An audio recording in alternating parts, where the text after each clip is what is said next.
ইরানে আবারও সামরিক হামলার প্রস্তুতি নিচ্ছেন মার্কিন প্রেসিডেন্ট ডোনাল্ড ট্রাম্প। আর এরই মধ্যে যুক্তরাষ্ট্রকে দীর্ঘমেয়াদে যন্ত্রণাদায়ক পাল্টা হামলার হুঁশিয়ারি দিয়েছে তেহরান। চলমান সংঘাতের 2 মাস পরও বিশ্বের অন্যতম গুরুত্বপূর্ণ জলপথ স্ট্রেট অফ হরমুজ কার্যত বন্ধ রয়েছে। এই পথ দিয়ে বিশ্বের প্রায় 20% তেল ও গ্যাস সরবরাহ হয়, যার ফলে ইতোমধ্যেই জ্বালানির দাম বেড়ে গেছে এবং বিশ্ব অর্থনীতিতে দেখা দিয়েছে অনিশ্চয়তা। মার্কিন কর্মকর্তারা জানিয়েছেন, ট্রাম্পকে নতুন সামরিক পরিকল্পনা নিয়ে ব্রিফিং দেওয়া হবে, যেখানে ইরানের বিরুদ্ধে ধারাবাহিক হামলার প্রস্তাব রয়েছে। লক্ষ্য তেহরানকে আলোচনায় ফিরতে বাধ্য করা।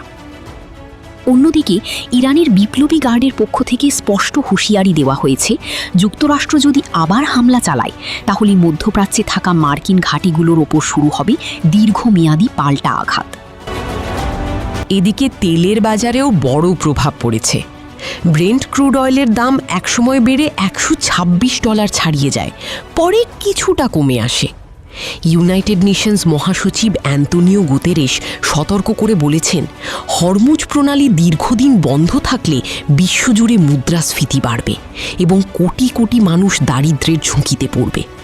বিশ্লেষকদের মতে অর্থনৈতিক চাপ দিয়ে ইরানকে দ্রুত নতজানু করা কঠিন, তবে পরিস্থিতি যেভাবে এগোচ্ছে তাতে মধ্যপ্রাচ্যে নতুন করে বড় সংঘাতের আশঙ্কা উড়িয়ে দেওয়া যাচ্ছে না।